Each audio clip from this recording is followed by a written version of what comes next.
ഇന്ന് നമ്മൾ ഉണ്ടാക്കാൻ പോകുന്നത് വഴുതനങ്ങ കൊണ്ട് ഉണ്ടാക്കാൻ പറ്റിയ നല്ലൊരു സൈഡ് ഡിഷിൻ്റെ റെസിപ്പിയാണ്.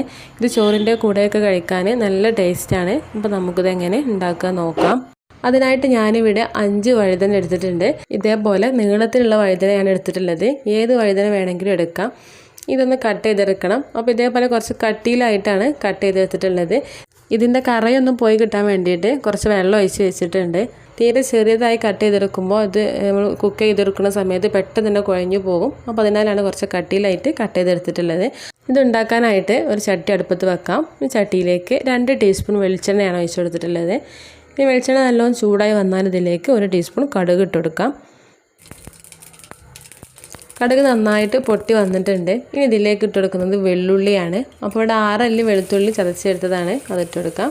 ചെറിയൊരു കഷ്ണം ഇഞ്ചിയും കൂടി ചതച്ചെടുത്തിട്ട് ഇതിൻ്റെ കൂടെ തന്നെ ഇട്ട് കൊടുക്കുക.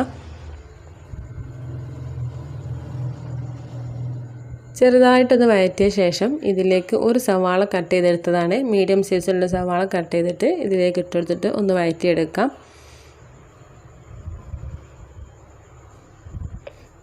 ഇതിൻ്റെ കൂടെ തന്നെ കുറച്ച് കറിവേപ്പിലയും കൂടി ഇട്ട് കൊടുക്കാം.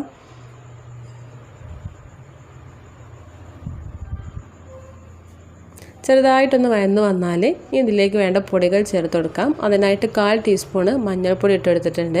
ഇനി 1/2 ടീസ്പൂൺ അളവിൽ വലിയ ജീരകം പൊടിച്ചതും 1 ടീസ്പൂൺ അളവിൽ ചില്ലി ഫ്ലക്സാണ് ഇട്ടെടുത്തിട്ടുള്ളത്. നമ്മൾ ഇതിലേക്ക് മുളക് പൊടിയോ ഒന്നും ചേർത്ത് കൊടുക്കുന്നില്ല. ഈ ചില്ലി ഫ്ലക്സിൻ്റെ എരിവാണ് ഇതിലുള്ളത്.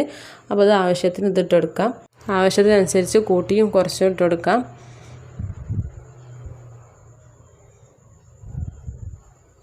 അപ്പോൾ ഇതിൻ്റെ പച്ചമണമൊക്കെ ഒന്ന് മാറിയതിന് ശേഷം നമ്മൾ കട്ട് ചെയ്ത് വെച്ചിട്ടുള്ള വഴുതനങ്ങ ഇതിലേക്ക് ഇട്ടെടുക്കാം. ഈ മസാലയിൽ നന്നായിട്ടൊന്ന് മിക്സ് ചെയ്തെടുക്കണം. ഇതിൻ്റെ കൂടെ തന്നെ ഇതിലേക്ക് ആവശ്യമായിട്ടുള്ള ഉപ്പും കൂടി ചേർത്ത് കൊടുക്കാം.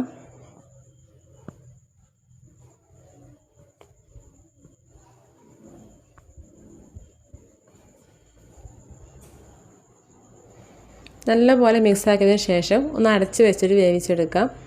ഒരു 3 മിനിറ്റ് അടച്ച് വെച്ചിട്ട് വേവിച്ചെടുക്കാം. ഇതിലേക്ക് വെള്ളമൊന്നും ഒഴിച്ചു കൊടുക്കേണ്ട ആവശ്യമില്ല. വഴുതന വേവാൻ ആവശ്യമായിട്ടുള്ള വെള്ളം ഇതിൽ തന്നെ ഉണ്ടാകും.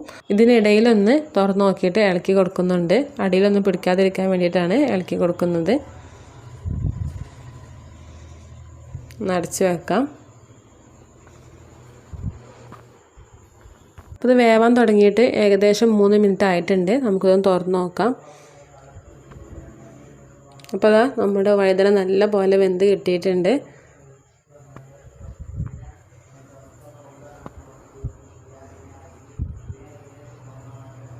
അപ്പോൾ അതാ ഇത്രയേ ഉള്ളൂ. നമ്മുടെ വഴുതന സൈഡ് ഡിഷ് ഇവിടെ റെഡി ആയിട്ടുണ്ട്. ചോറിൻ്റെ കൂടെയൊക്കെ കഴിക്കാൻ നല്ല ടേസ്റ്റാണ്. അപ്പോൾ നിങ്ങളെല്ലാവരും ട്രൈ ചെയ്ത് നോക്കുക. വീഡിയോ ഇഷ്ടപ്പെട്ടാൽ ലൈക്ക് ചെയ്യുക, ഷെയർ ചെയ്യുക, സബ്സ്ക്രൈബ് ചെയ്യുക. അടുത്ത വീഡിയോയുമായി വീണ്ടും കാണാം. Thank you.